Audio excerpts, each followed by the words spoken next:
Ką veikiu pirmą rytą po kovos? Pirmą rytą mėgstu pradėti vėlai, išsimiegoti, kiek tik nori mano kūnas.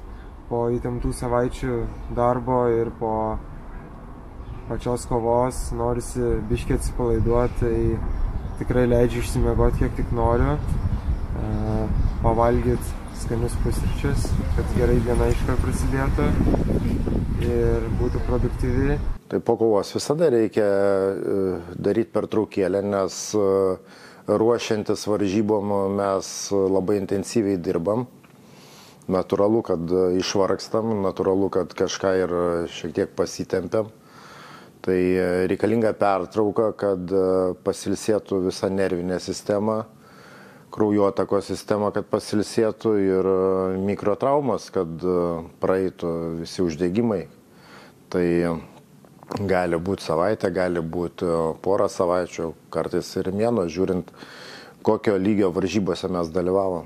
Kad jau kur be apsaugų kovoji, jau vis tiek, jau, taip sakant, ir kojų kaulai jaučiasi žymiai labiau, tai ir daugiau laiko reikės, kad praeitų ir galėtum vėl pilnai spardyti, daryti visus pratimus treniruotėse, o po tų mėgėjų varžybų būna, kad tiesiog kartais sukovoji ir visiškai nieko nejauti. Ir kaip ir sakau, jau gali vos ne pirmadienį vėl į salę keliauti. Pačiam iš savo kovotojo patirties, koks buvo ilgiausias atsistatymas po kovos, kur labiausiai išvargino, koks turnyras galbūt, Grand Prix, koks? Jo, tai realiai taip ir buvo, kur turėjau 3 profesionalias kovas per vieną vakarą, tai po to turnyro realiai gulėjau lovai ir taip jautėsi ypač kojos visos kaulai, kad net tiesiog vartytis negalėjau. Jau realiai, kas yra kovoje, suprantu, kad po vienos kovos, kai būna atsidaužai, o kai 3 kovos per vieną vakarą, tai iš vis ten, kai susisumuoja, iš principo, kaip į lovą nukrenti, taip ir guli. Tai tada atsimenu tiksliai, kad savaitę laiko neėjau į treniruotės.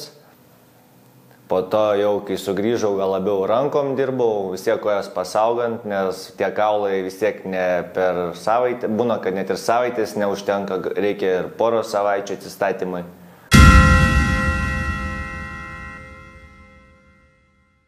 Ar yra kokių papildų, kurie greitina atsistatymą?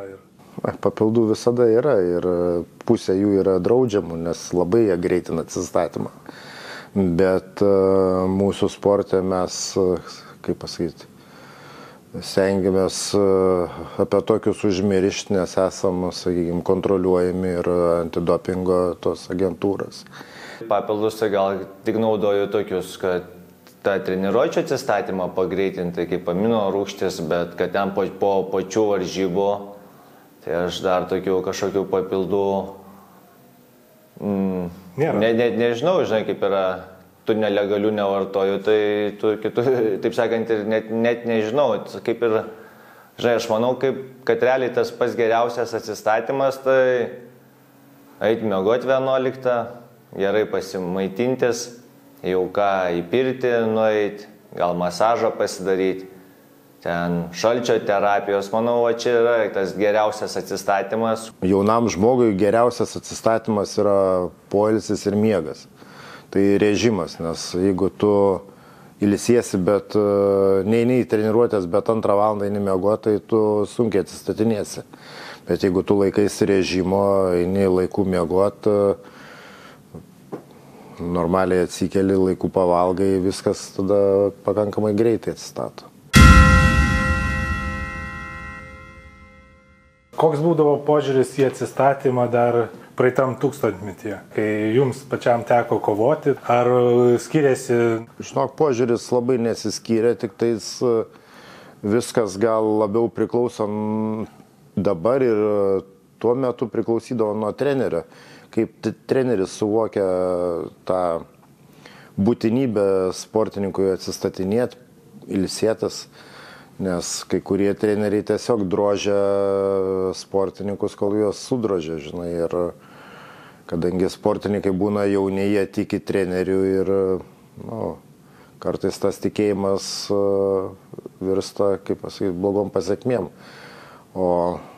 Ir tada treneriai liepdavo po varžybų ten po eilinių varžybėlių bent 3 dienas neiti treniruotės, kad visiškai pasilsėti, sakykime, tam pačiam lauke. Štai dabar žmonės prie kompiuterio sėdi, taip ilsisi, anksčiau mes su dviračiais važinėdom, tai pakeisti šiek tiek aplinką, kad nebūt saliai kiekvieną dieną, kad po varžybų bent savaitę kažkur grynam ore pasivažinėti su dviračiu, pabūti su draugais, pabendrauti.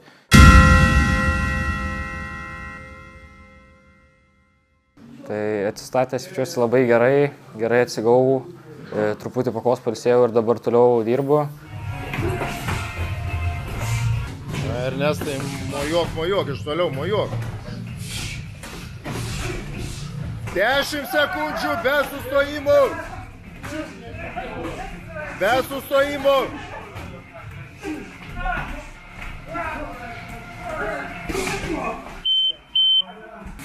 Va, tai va. Dirbam. Penktadienis mėgstamiausia diena mūsų. Eitumėt. Ne tik kad savaitės pabaiga, bet ir kad laukiamiausi mūsų sparingėliai.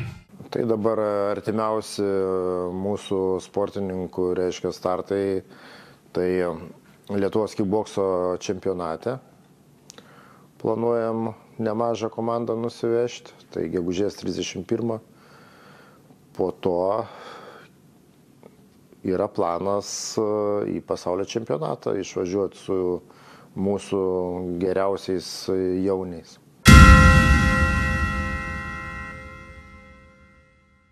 Tai noriu dabar atsakyti keletą klausimų, kuriuos gavau po paskutinės savo kovos. Pirmas būtų, kokia savijauta po kovos sekančią dieną, kaip jautiesi. Tai savijauta labai gera.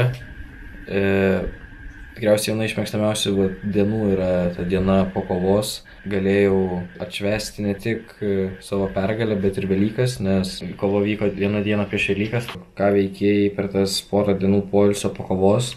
Praleidau daug laiko su šeima, susitikau su draugais kelis kartus ir pagrindai tiesiog ilsėjausi ir atsistatinėjau po kovos. Ir paskutinis klausimas būtų, kaip tave palaiko artimųjų ratas prieš ir po kovos. Tai iš tikrųjų palaiko labai gerai. Esu labai dėkingas, kad ne tik per kovą mane palaiko artimieji, bet ir per visą pasiruošimą kovai metu. Tikrai sulaukiu daug palaikymo. Svarbu yra palaikymas, kai kovoji ringe. Ir po kovos jau visi švenčiam pergalę ir irgi tai yra labai svarbus ir smagus momentas. Kai pralaimėjimas neatima motyvacijos judėti toliau, tiesą pasakius labai paprastai, kadangi aš gerbiu teisėjų sprendimą ir jeigu aš per tuos 3 raundus nesugebėjau įrodyti, kad aš laimėjau, kad aš buvau pranašesnis už savo varžovą, aš iškart priimu tai kaip faktą. Man tada kyla toks motyvacinis, sportinis pyktis, kad turiu dirbti stipriau, sunkiau, kad pats tobulėčiau. Tai komandos nariai gali patvirtinti, kad gal mato pasikeitimą, kad po mano pralaimėjimo pradedu stipriau dirbti, labiau stengtis. Tai to ir siekiu per sunkų darbą tobulėti ir taisyti savo klaidas.